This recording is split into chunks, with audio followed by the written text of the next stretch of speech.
আমি বলেছিলাম যে যে টিভিএস গাড়িটা ইঞ্জিন সিজ হয়ে গেছে, গাড়িটা খুলে ভিডিও দেব। সেই গাড়িটার হেডটা খোলা হয়ে আছে, পিস্টন পুরো ভেঙে গেছে। সেই দেখো, সেই হেডের যে রোকারগুলো চেক করতেছি কেমন আছে। রোকারগুলো ঠিকই আছে, ক্যাম্পসেটটাও ঠিক আছে, ভ্যালের গাইড ভ্যাল লাগিয়ে রেডি করা হয়ে আছে। এটাকে রেডি করে নিচ্ছি। পিস্টন সিলিন্ডার সব চেঞ্জ করা হবে, সেই ভিডিওটাও দেবো পিস্টনটা কীভাবে সেটিং করতে হয়। এই দেখো, হেডটাকে পুরো ভালো করে পরিষ্কার করেছি। পরিষ্কার করে এটা কীভাবে লাগানো হয় আগেটা লাগানো দেখিয়ে দিচ্ছি। তারপরে খোলার ভিডিওটা পরে আছে, খোলার ভিডিওটা দেবো। রোকারের পিনগুলোকে ভালো করে ঢুকিয়ে দিতে হবে ওর পজিশন অনুযায়ী, যেমন পজিশন থাকে সেভাবে। ট্যাপিডটা চেক করে নিতে হবে, ট্যাপিডটা কীরকম আছে। এখানে উপরে একটা ফোরহেড নাট থাকে, রোকারের পিনগুলো একটা লাইনে থাকে, সে লাইনে রেখে লাগাতে হবে ফোরহেড নাটটা ওই পাতি দিয়ে।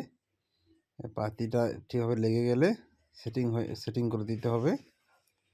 দেখো, এইভাবে একটু হালকা ঘোরাতে হয়, কখনো কখনো ঘুরিয়ে নাটটা সেটিং করব।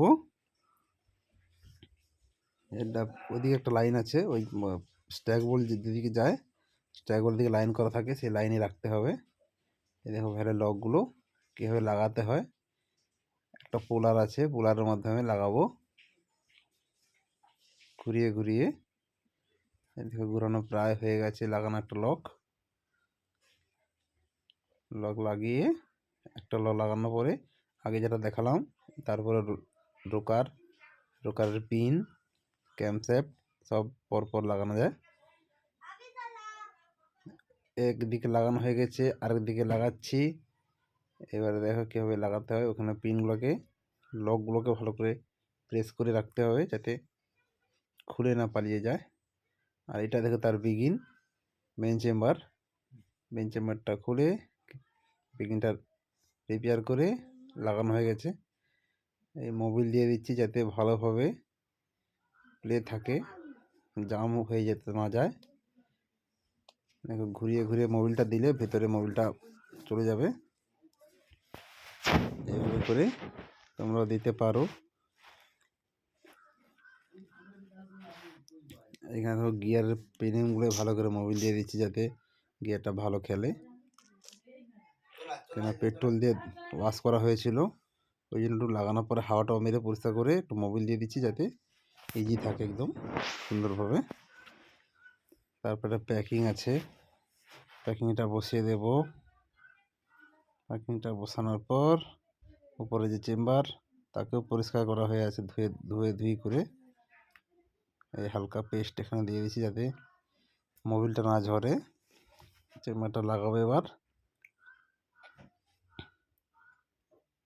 এই দেখো, এই চেম্বারটা পুরো ভালো করে ফ্রেশ করে পরিষ্কার করেছি। কিকের পজিশনটা দেখে নিচ্ছি যাতে না কোনো সমস্যা না থাকে। এই দেখো, ভালো করে হালকা করে বসিয়ে দিলাম। এবারে উল্টা দিকে উল্টে দিয়ে নাটগুলোকে লাগিয়ে দেব। 8 নম্বরের নাট থাকে, 8 নম্বর নাটগুলোকে লাগাবো। চেম্বারটাকে উল্টো দিকে ঘোরানো হবে, ঘুরিয়ে দিয়ে নাটটা লাগাবো। সেন্টারটা করে নিচ্ছি কিকের, যাতে দেখিন সব ঠিকই আছে। এবার লাগানোর জন্য চেম্বারটাকে উল্টো দিকে ঘোরানো হবে। এই দেখো, ঘুরিয়ে দিয়েছি। Thanks for watching. নাটটা লাগিয়ে দেবো।